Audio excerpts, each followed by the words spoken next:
Aquí estás, obrando en mí. Te adoraré, te adoraré. Aquí estás, debemos mover. Te adoraré, te adoraré. Aquí estás, obrando en mí. Te adoraré, te adoraré. Te cantamos, milagroso, abres camino, cumples promesas, luz en tinieblas, mi Dios, así eres tú. Milagroso, abres camino, cumples promesas, luz en tinieblas, mi Dios, así eres tú. Aquí estás, sanando mi corazón. Te adoraré, te adoraré. Aquí estás, tocando mi corazón. Te adoraré, te adoraré. Te cantamos, milagroso, abres camino, cumples promesas, luz en tinieblas, mi Dios, así eres tú. Milagroso, abres camino, cumples promesas, luz en tinieblas, mi Dios, así eres tú. Milagroso, abres camino, cumples promesas, luz en tinieblas, mi Dios, así eres tú. Milagroso, abres camino, cumples promesas, luz en tinieblas, mi Dios, así eres tú. Así eres tú, así eres tú, así eres tú, así eres tú, así eres tú, así eres tú, así eres tú, así eres tú. Aunque no pueda ver, estás sobrando. Aunque no pueda ver, estás sobrando. Siempre estás sobrando. Siempre estás sobrando. Aunque no pueda ver, estás sobrando. Aunque no pueda ver, estás sobrando. Siempre estás sobrando. Siempre estás sobrando. Aunque no pueda ver, estás sobrando. Aunque no pueda ver, estás sobrando. Siempre estás sobrando. Siempre estás sobrando. Aunque no pueda ver, estás sobrando. Aunque no pueda ver, estás sobrando. Siempre estás sobrando. Siempre estás sobrando. Debemos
Le puse a esta reflexión los tratos soberanos de Dios.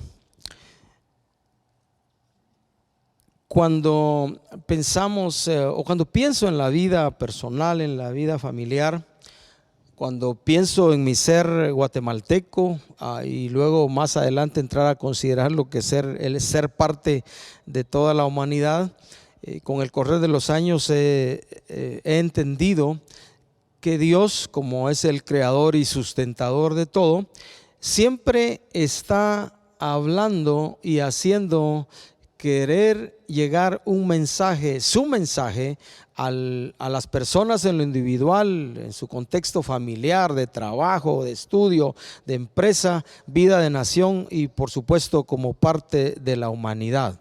Nos toca a nosotros, los seres humanos, tratar de entender lo que Él está diciendo y lo que Él está hablando, y obviamente nos toca a nosotros elegir el camino que tomaremos como resultados de entender, o si entendemos lo que Dios está diciendo a nuestra vida, a la vida de la familia, a la vida de la nación y a toda la humanidad. Dios siempre está hablando y haciendo querer dar a conocer su voluntad a toda la humanidad. Los tratos soberanos de Dios.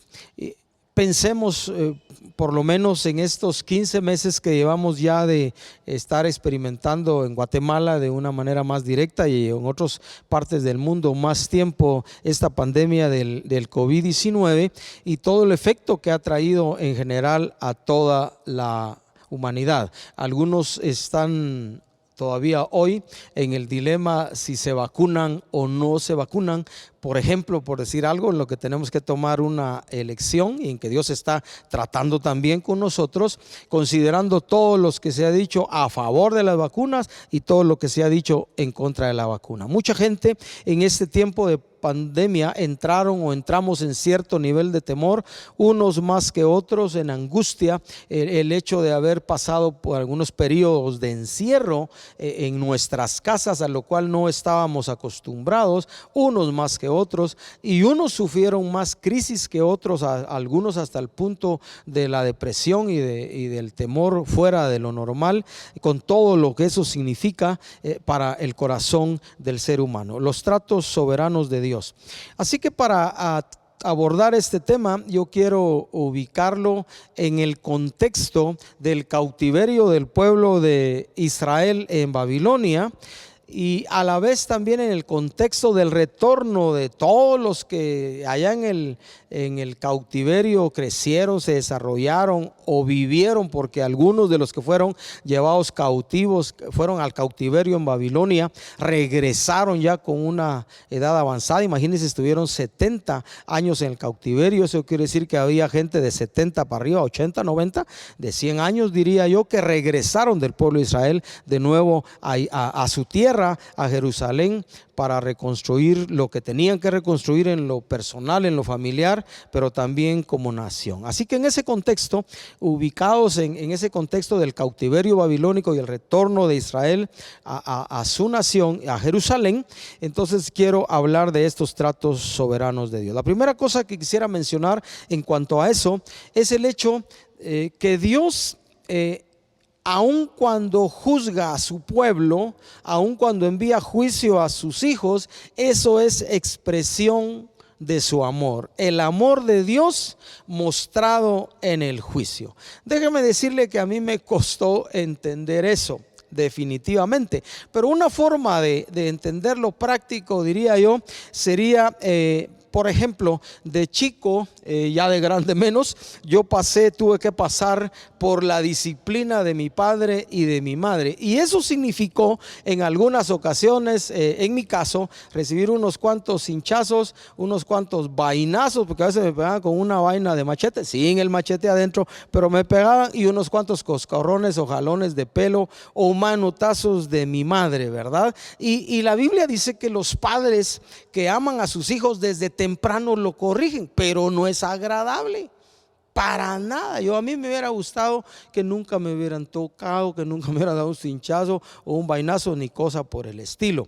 Pero la disciplina, en el caso de las familias, en el caso de los padres, muchas veces es necesaria en casa cuando los hijos nos portamos mal, y son una expresión, aunque a nosotros los hijos no nos guste, del amor y del cuidado de nuestros padres hacia nosotros, porque ellos saben que si no nos disciplinan, nosotros nos vamos a volver más birrinchudos, cabeza dura, orgullosos, y entonces no vamos a aprender algunas de las lecciones de la vida que aprendemos en familia. Recordemos lo que dice la Biblia: el Señor al que ama disciplina y azota al que recibe por hijo. Así que si tú eres un hijo de Dios y parte del pueblo de Dios, yo te diría bienvenido a experimentar el amor de Dios, y debiéramos decirlo sonriendo. El Señor al que ama disciplina. Así que cada vez que estemos siendo disciplinados por Dios, o que estés siendo disciplinado por Dios, entonces dile a Dios: gracias por tu amor, y te sonríes porque estás experimentando el amor de Dios. Y para eso yo quisiera leer, hablando del amor de Dios mostrado en el juicio,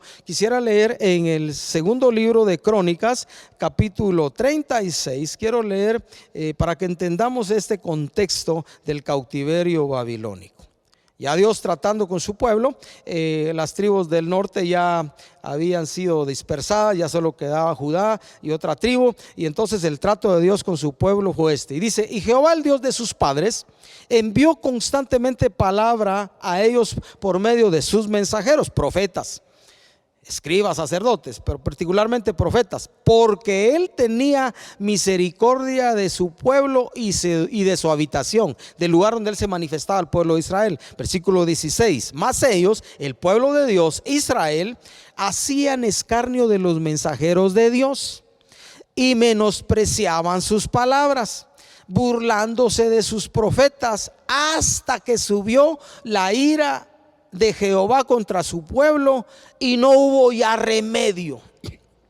Imagínense, no hubo ya remedio para que llegara al punto que la Biblia diga: un Dios misericordioso, que dice lento para la ira y grande en misericordia, hasta que subió la ira de Jehová contra su pueblo y no hubo ya remedio. Bueno, aunque ya no hubo remedio de lo que Dios iba a hacer, pero sí hubo remedio, porque luego dice: por lo cual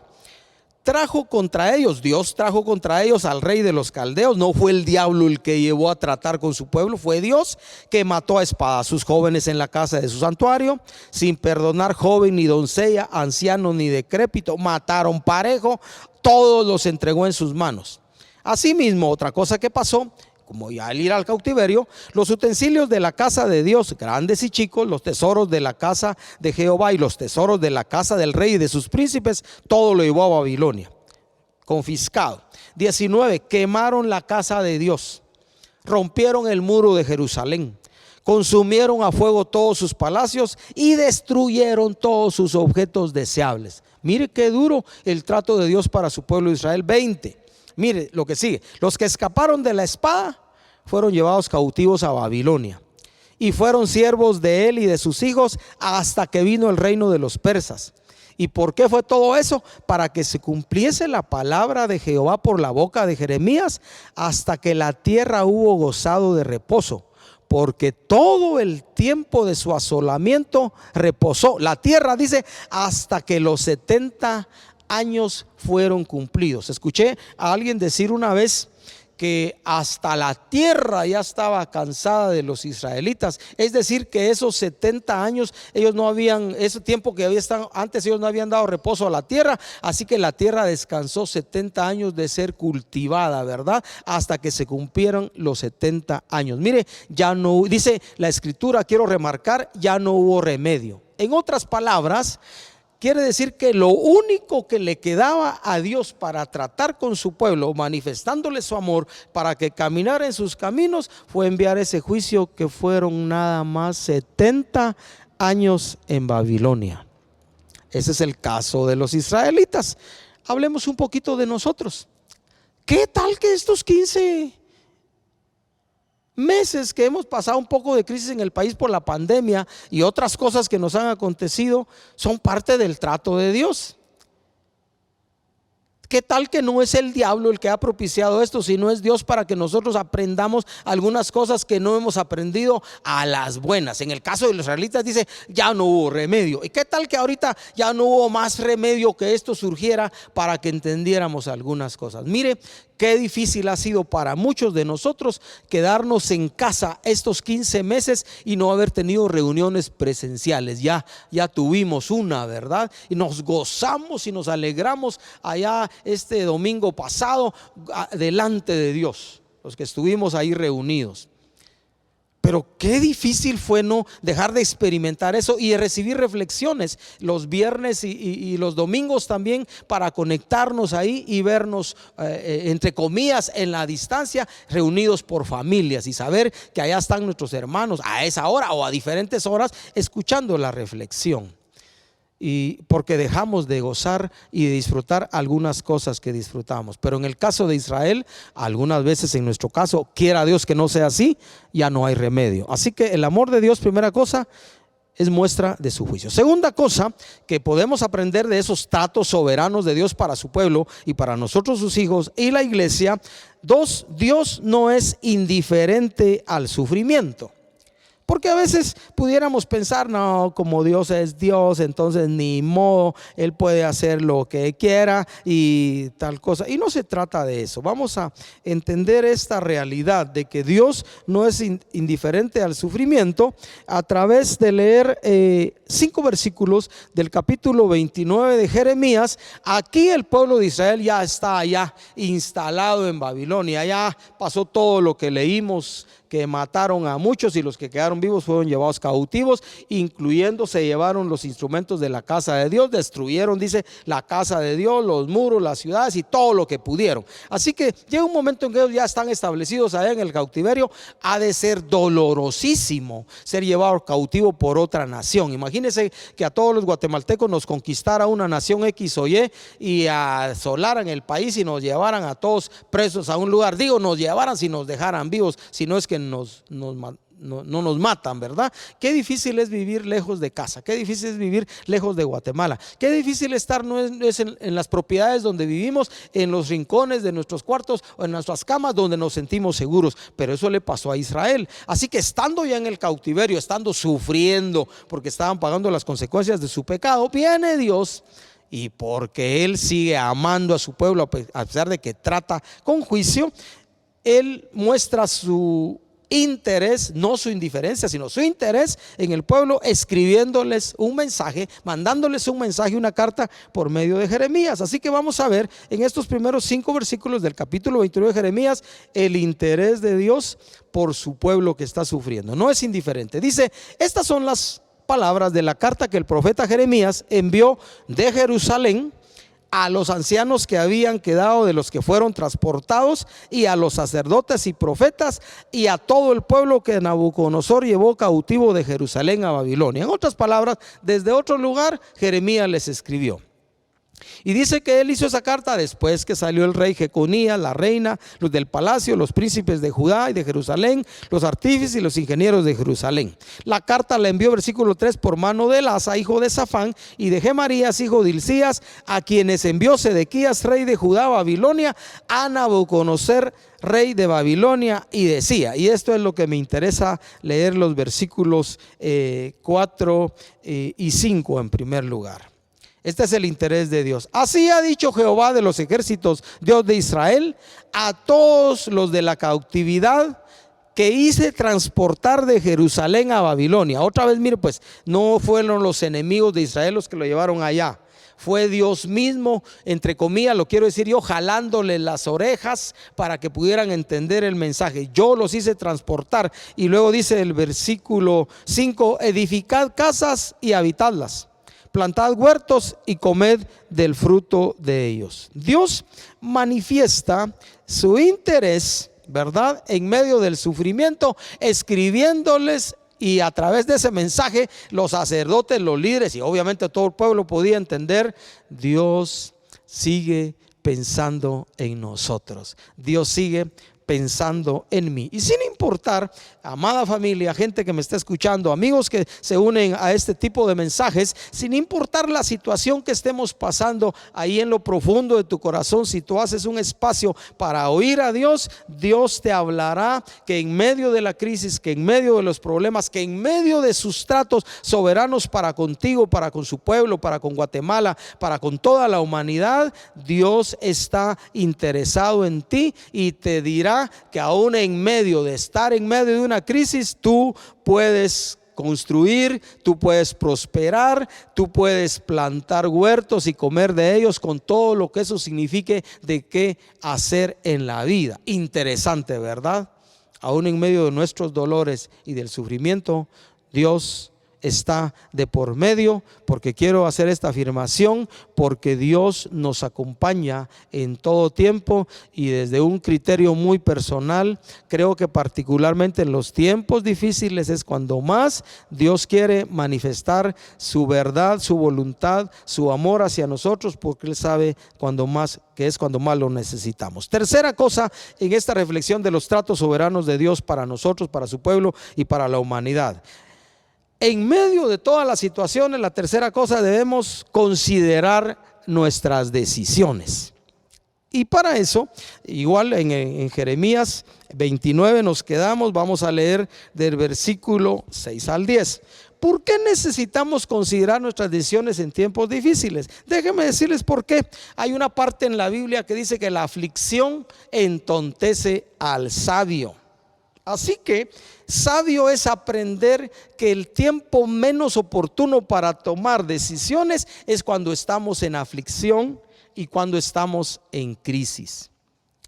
Y eso es lo que a veces ocurre cuando nos mal emocionamos. Inmediatamente tomamos decisiones. Debiéramos hacer lo contrario. Debiéramos estar en quietud cuando estamos en crisis. Debiéramos esperar y confiar en Dios y oír qué realmente Dios quiere. Así que déjeme leer ahora, porque en esta misma carta que Jeremías le envió a los que estaban allá cautivos, mire los consejos que Dios les da, y en base a esos consejos vamos a ver algunas decisiones que el pueblo de Israel había tomado incorrectamente. La primera cosa que les dijo es: casaos y engendrad hijos e hijas. En otras palabras, muchos dijeron: ¿para qué nos vamos a casar para traer hijos para la esclavitud? Digo yo, ¿para qué me voy a casar si mejor sufro solo que con otra persona?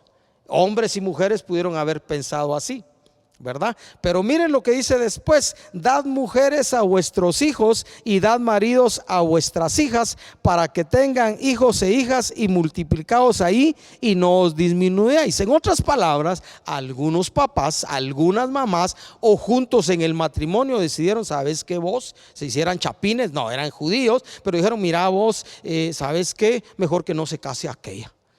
Mejor que no se case aquel, mejor es que esté con nosotros, aquí la protegemos. ¿Para qué aparte del cautiverio va a ir a ver cómo le va en el matrimonio? Mejor que se quede con nosotros. Los padres tomaron decisiones. Entonces fue una mala decisión según Dios. Según ellos estaba bien, porque el consejo de Dios: den maridos a sus hijas y den a sus hijas, a sus hijas maridos y a sus hijos mujeres, y multiplíquense y no se disminuyan. ¿Por qué? Porque la voluntad de Dios desde Génesis fue: multiplíquense, llenen la tierra. Y entre comillas, Dios estaba interesado que el pueblo de Israel no se disminuyera. Por eso les da este consejo. Pero miren las decisiones que la gente de Israel había ya tomado en cuanto a estar en el cautiverio. Mejor dejemos a nuestros hijos solteros y solteras. Yo no sé si algunos pensaron: esperemos que pasen los 70 años y ya de 71 cuando regresemos allá las casamos, aunque ya estén grandes. No sé si pensaron así, pero a ellos dijeron: nos conviene tenerlas solteras. Versículo 7, mire este otro consejo que les da Dios: y procuren la paz de la ciudad a la cual os hice transportar, y rogad por ella a Jehová, porque en su paz tendréis vosotros paz. Mire qué interesante. Procuren la paz de la ciudad en la cual ustedes están cautivos, porque al final de cuentas, estando ellos viviendo en las ciudades donde vivían, la paz de esa ciudad al final de cuentas era la paz de ellos también. Mire, amamos a nuestra nación. Debiéramos amar a las demás naciones del mundo, países del mundo, para orar por ellos. Pero como amamos a Guatemala, procuramos la paz y el bienestar de nuestro país. Aportamos, damos nuestras mejores semillas, aunque sean pequeñas, para que nuestro país, para que nuestra Guatemala sea mejor. Oramos por el bienestar de nuestra nación y de cada familia guatemalteca. Rogamos y oramos a Dios por eso continuamente, por la paz de nuestra nación, porque en la paz de esta nación, en la paz de Guatemala, tú y yo tendremos paz también. Y ellos, los cautivos allá en Babilonia, no debían olvidarse que eran responsables en una medida de la paz de su ciudad, como tú y yo somos responsables del bienestar de nuestro país, porque la responsabilidad no es únicamente del gobierno, ¿verdad? Y entonces vamos a leer más todavía en este punto de considerar nuestras decisiones. Porque así ha dicho Jehová de los ejércitos, Dios de Israel: no os engañen vuestros profetas que están entre vosotros, ni vuestros adivinos, ni atendáis a los sueños que soñáis, porque falsamente os profetizan ellos en mi nombre. No los envié, ha dicho Jehová. Porque así ha dicho Jehová, versículo 10: cuando en Babilonia se cumplan los 70 años, yo os visitaré y despertaré sobre vosotros mi buena palabra para hacerlos volver a este lugar. Tiempo de orar, tiempo de rogar, tiempo de interceder. Necesitamos enfocarnos en Dios y su propósito. Necesitamos conservar la perspectiva del llamado de Dios para nuestra vida en medio de las situaciones. Dios nos compromete con la vida de nación, con la vida de país. No solo somos seres individuales o familias, no, somos parte de una comunidad, de un vecindario, de una nación a la cual debemos bendecir. Dios nos anima a rogar y a orar e interceder por ellos. Dios nos pide que tengamos discernimiento, hablando de qué realmente Dios está hablando. Mire, en este tiempo de pandemia se han oído miles y miles y miles de mensajes en contra de no sé qué, a favor de no sé qué. Yo quiero pedirte que oremos y roguemos a Dios y leamos la escritura y tratemos de entender lo que realmente Dios nos está diciendo. Y en medio de la crisis, en medio de las situaciones difíciles, consideremos cualquier decisión que tomamos o que estemos tomando. Si estamos en este tiempo pasando un tiempo difícil, y si es necesario, esperemos, busquemos a Dios, busquemos consejo para tomar sabias decisiones. La cuarta cosa que quisiera mencionar en cuanto a los tratos soberanos de Dios es que Dios siempre en su soberanía anticipa nuestro destino, porque Dios es un Dios de planes y propósitos específicos y particulares, y cuando son sus planes y sus propósitos, no va a dejar que absolutamente nadie los estorbe. Y vamos a leer eso en Jeremías 29:11. Para mi criterio muy particular, este es un pasaje que muchas veces se usa fuera de contexto, pero mire lo que dice Jeremías 29:11. Acuérdese, Dios, punto 4, anticipa siempre nuestro destino. Porque yo sé los pensamientos que tengo de vosotros, acerca de vosotros, dice Jehová, pensamientos de paz y no de mal, para daros el fin que esperáis. Este versículo está dicho en el contexto de esta carta enviada a gente que está en cautiverio, y entonces lo que Dios le está diciendo es: yo ya predeterminé lo que voy a hacer con ustedes. Yo sé los pensamientos que tengo de ustedes, para darles lo que ellos esperaban, era regresar a Jerusalén, regresar a sus tierras, regresar a reconstruir sus casas, regresar y reconstruir todo lo que había sido destruido. Eso era lo que anhelaba el pueblo de Israel allá mientras estaban los que fueron llevados al cautiverio. Entonces les dice: yo sé lo que pienso de ustedes, yo sé lo que he trazado en mi soberanía para ustedes, pero va a ser necesario que se cumpla todo el tiempo, y para eso será necesario que se cumplan los 70 años. Dios siempre anticipa nuestro destino. Déjame decir aquí algo: si Dios, en lo personal, en lo familiar, en tu empresa, en las cosas que tú haces, te ha dicho palabra que tú sabes que sí ha venido directamente del corazón de Dios para ti, no hay nada que la pueda hacer a un lado, no hay nada que la pueda suprimir. Dios la cumplirá, pero lo que tú y yo necesitamos hacer, si es que Dios nos ha dado palabras, es caminar en lo que Dios quiere y entender los tiempos de Dios, porque si Dios habló, lo va a cumplir. Dios siempre anticipa nuestro destino, y eso me lleva al punto siguiente, que tiene que ver con considerar, el punto 5, los actos soberanos de Dios. Y para eso, como Dios anticipa, yo sé los pensamientos que tengo de vosotros, ahora quisiera ir al libro de Esdras. Permítame aquí encontrar el libro de Esdras, por favor. Capítulo 1. Como Dios anticipa nuestro destino, como Dios sabe lo que nos espera, como Dios cumple su palabra, eso sí vamos a tener que aprender lo que Él quiere enseñarnos. Entonces, en sus actos soberanos, miren lo que Dios hace. Esdras capítulo 1. En el primer año de Ciro, rey de Persia. Ese era un rey al que Dios llamó de un llamado muy particular, como lo vamos a ver. Y miren lo que dice: para que se cumpliese la palabra de Jehová por boca de Jeremías, despertó Jehová el espíritu de Ciro, rey de Persia, el cual hizo pregonar por palabra y también por escrito por todo su reino, diciendo. Dios le habla a Ciro en su soberanía. Y miren lo que escribe Ciro: así ha dicho Ciro, rey de Persia: Jehová, el Dios de los cielos, me ha dado todos los reinos de la tierra. Miren lo que escribe. Mire qué entendimiento tenía él de los planes de Dios para su vida, siendo un rey que no era el pueblo de Israel.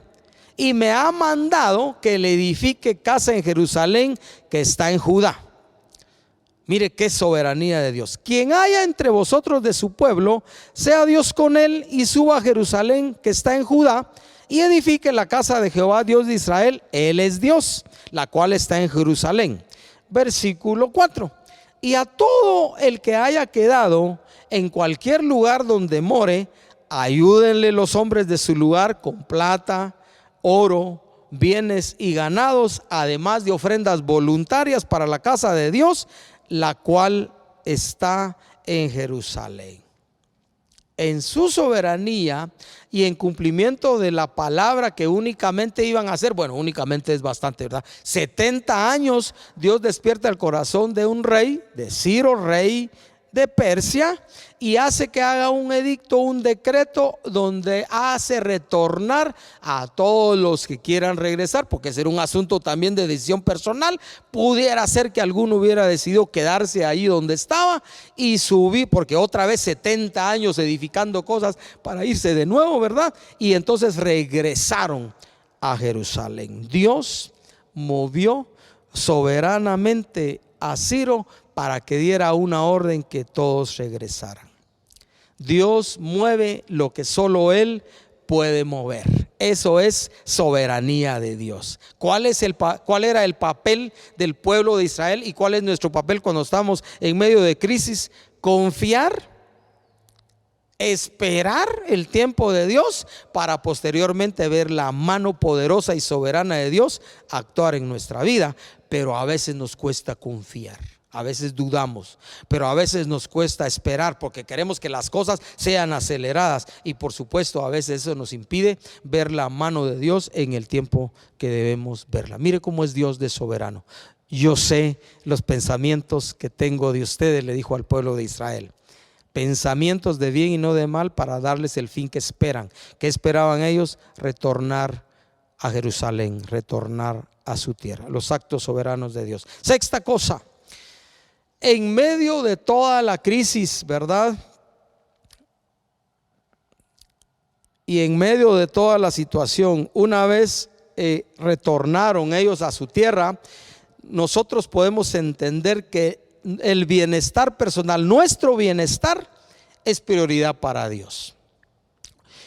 Hemos aprendido, yo he aprendido y hemos enseñado a través de los años que la única prioridad en la vida es Dios. Él debe ser primero siempre, amarle con todo el corazón, con toda la mente, con toda el alma, con todas las fuerzas. Es el mayor de los mandamientos. Dios debe ser la única prioridad en nuestra vida, pero para Dios, cuando usted mira su concepción de la humanidad, nuestro bienestar es prioridad de Dios, y para eso vamos a leer en el capítulo 3 de Esdras únicamente un versículo. Ellos retornan, hacen caso de la palabra que Dios le dio a Ciro del decreto, se van para allá, y miren lo que dice Esdras 3:1. Cuando llegó el mes séptimo, Y estando los hijos de Israel ya establecidos en las ciudades, se juntó el pueblo como un solo hombre en Jerusalén.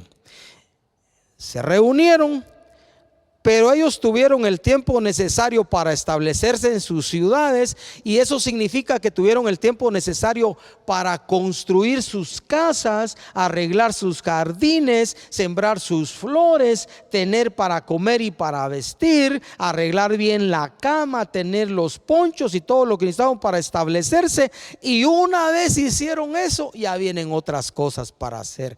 ¿Por qué? Porque el bienestar del pueblo de Dios, el bienestar de sus hijos es prioridad para Dios. Tu bienestar y mi bienestar es prioridad para Dios. Dios nunca te va a pedir algo sin que antes te tenga vestido y te tenga alimentado y te tenga con un techo seguro, porque Dios ofrece a los que buscan su reino y su justicia primero darle comida, techo, seguridad, vestido por añadidura. Cada uno ya estaba en su lugar, cada familia en su casa, y eso también era responsabilidad de los padres para cuidar a sus hijos si es que traían bebés o niños pequeños a casa. Tenían techo, tenían comida, tenían seguridad en su ciudad, y eso habla del interés de Dios en el bienestar de su pueblo, en el bienestar de sus hijos. Nuestro bienestar es prioridad para Dios. La séptima y última cosa que quisiera tratar, ahora que ya está el pueblo de Israel bendecido, ahora que tú y yo estamos bendecidos, somos salvos, nuestro nombre está escrito en el libro de la vida, Dios nos da para comer, para vestir, tenemos todo eso. Ahora sí, ¿cuál es la expectativa divina? Porque lo que Dios siempre ha buscado entre los seres humanos, dentro de su pueblo, dentro de su iglesia, Dios busca que adoradores, que lo adoren en espíritu y en verdad, y eso significa darle el primer lugar en el corazón. Y para eso yo quiero leer Esdras de nuevo, capítulo 3, del versículo 2 en adelante. Tal vez voy a leer de una vez hasta el 9 para ponerlo todo en contexto, ¿verdad? Leo el 1 de nuevo.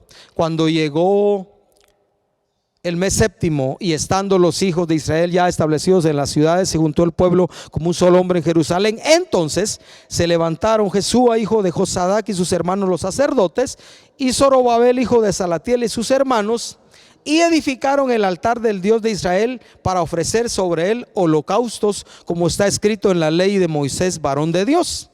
Y colocaron el altar sobre su base, porque tenían miedo de los pueblos de las tierras, y ofrecieron sobre él holocaustos a Jehová, holocaustos por la mañana y por la tarde. Celebraron asimismo la fiesta solemne de los tabernáculos, como está escrito, y holocaustos cada día por orden, conforme al rito, cada cosa en su día. Además de esto, el holocausto continuo, las nuevas lunas y todas las fiestas solemnes de Jehová, y todo sacrificio espontáneo, toda ofrenda voluntaria a Jehová. Desde el primer día del mes séptimo comenzaron a ofrecer holocaustos a Jehová, pero los cimientos del templo de Jehová no se habían echado todavía. Y dieron dinero a los albañiles y carpinteros, asimismo comida y bebida y aceite a los sidonios y tirios, para que trajesen madera de cedro desde el Líbano por mar a Jope, conforme a la voluntad de Ciro, rey de Persia, acerca de esto. En el año segundo de su venida a la casa de Dios en Jerusalén, en el mes segundo, comenzaron Zorobabel, hijo de Salatiel, Yeshua, hijo de Josadac, y los otros sus hermanos, los sacerdotes y los levitas, y todos los que habían venido de la cautividad a Jerusalén, y pusieron a los levitas de 20 años arriba para que activasen en la obra de la casa de Jehová. Yeshua también, sus hijos y sus hermanos, Cadmiel y sus hijos, hijos de Judá, como un solo hombre, asistían para activar a los que hacían la obra en la casa de Dios, junto con los hijos de Nadab, sus hijos y sus hermanos levitas. Versículo 10. Y cuando los albañiles del templo de Jehová echaban los cimientos, pusieron a los sacerdotes vestidos de sus ropas con trompetas, y a los levitas hijos de Asaf con címbalos, para que alabasen a Jehová según la ordenanza de David, rey de Israel. Y cantaban, alabando y dando gracias a Jehová, diciendo: porque Él es bueno. Mire, después de 70 años de trato allá, ellos todavía pudieron seguir diciendo: porque Él es bueno, porque para siempre es su misericordia sobre todo Israel. Y todo el pueblo aclamaba con gran júbilo, alabando a Jehová, porque se echaban los cimientos de la casa de Jehová. Y muchos de los sacerdotes de los levitas y de los jefes de las casas paternas, ancianos que habían visto la casa primera, es decir, gente mayor de 70 años, porque habían ido al cautiverio, viendo echar los cimientos de esta casa, lloraban en voz alta, mientras muchos otros daban grandes gritos de alegría, y no podía distinguir el pueblo el clamor de los gritos de alegría de la voz del lloro, porque clamaba el pueblo con gran júbilo y se oía el ruido hasta de lejos. ¿Qué quiere decir esto? Ya ellos establecidos en sus casas, porque Dios les atendió y les cuidó, que ellos se dedicaron a construir el altar de Dios, donde en ese tiempo ellos tenían que ofrecer sacrificios, y era el lugar donde ellos recibían perdón de pecados, misericordia de Dios y también ofrecieron sacrificios de gratitud, sacrificios de olor grato, todo aquello que estaba prescrito por Dios. Dios cuida de nosotros, pero luego la expectativa divina es que tú y yo le dediquemos todo el corazón y nos convirtamos en adoradores en espíritu y en verdad. Edificar altar para Dios. ¿Qué significa para nosotros hoy? Bien sencillo, una vida cristiana práctica de adoración, de reconocimiento de Dios, de honra para Dios en todo lo que somos y en todo lo que hacemos. Una vida cristiana práctica de oración, de lectura de la palabra, de meditación de la palabra, una vida práctica en la que Dios puede ver que en nuestro corazón Él tiene la prioridad.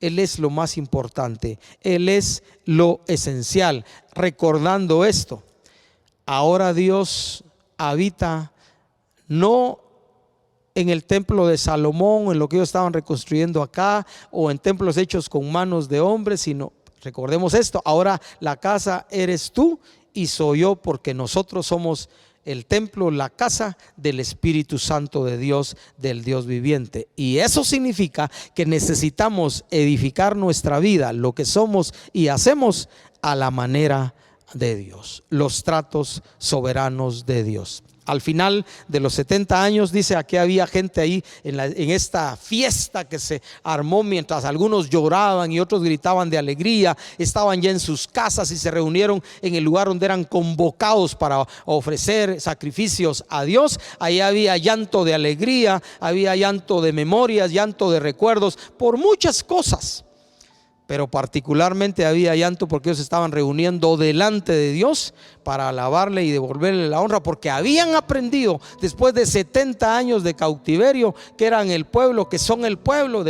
Israel debe aprender eso, que es el pueblo del único Dios verdadero, como tú y yo, como parte de la iglesia, somos el pueblo del único Dios verdadero, y ese Dios merece nuestro reconocimiento y merece nuestra adoración. Y por eso, aunque pasaron 70 años en Babilonia, y por eso tú y yo, en medio de las crisis y dificultades de la vida, podemos decir cuando salimos de las situaciones y miramos las manos de Dios, porque Él es bueno y para siempre es su misericordia, porque nuestro Dios es fiel y en su soberanía Él ha decidido bendecirte a ti, bendecirme a mí, cuidarte a ti, cuidarme a mí, cuidar a todo su pueblo, y en su soberanía el deseo de su corazón es bendecir también a toda la humanidad. Los tratos soberanos de Dios, termino diciendo eso, los tratos soberanos de Dios siempre son para nuestro beneficio, aunque eso involucre a veces tratarnos de una manera fuerte con disciplina. Padre, te damos gracias. Queremos honrarte, porque ciertamente, Señor, necesitamos aprender más de ti en tu forma de tratar a toda la humanidad, y particularmente, Señor, en tu forma de tratarnos a nosotros como tus hijos y como parte de tu pueblo. Que nunca se nos olvide que siempre estás ahí, acompañándonos en el sufrimiento y en el dolor, y también en nuestras alegrías. Y Señor, danos la sabiduría y la gracia para siempre sacar de los tiempos difíciles y de los tiempos buenos la mejor lección para nuestra vida. En el nombre de Jesús. Amén.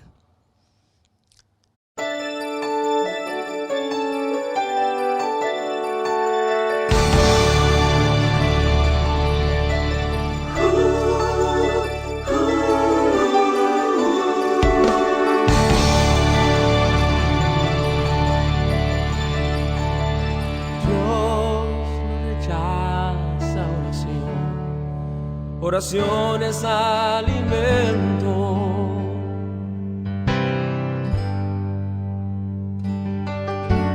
Nunca vi un justo sin respuesta o quedar en sufrimiento.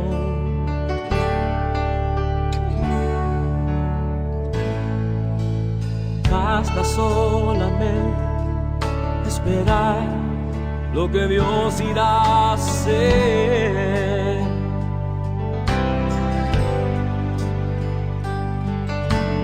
Cuando Él levanta sus manos, es hora de vencer. Oh, alaba, simplemente alaba. Estás llorando, alaba. En la prueba, alaba. Estás sufriendo, alaba. No importa, alaba.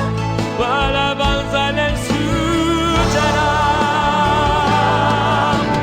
Dios va al frente abriendo camino, quebrando cadenas, sacando espinas. Manda a sus ángeles contigo luchar. Él abre puertas, nadie puede cerrar. Él trabaja para los que confían. Camina contigo de noche y de día. Levanta tus manos, tu victoria llegó. Comienza a cantar y alaba a Dios. Alaba a Dios. Alaba a Dios. Alaba a Dios. La gente necesita entender lo que Dios está hablando.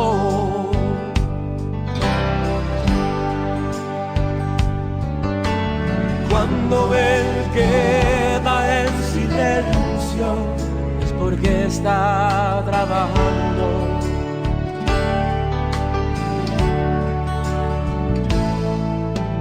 Basta solamente esperar lo que Dios irá a hacer.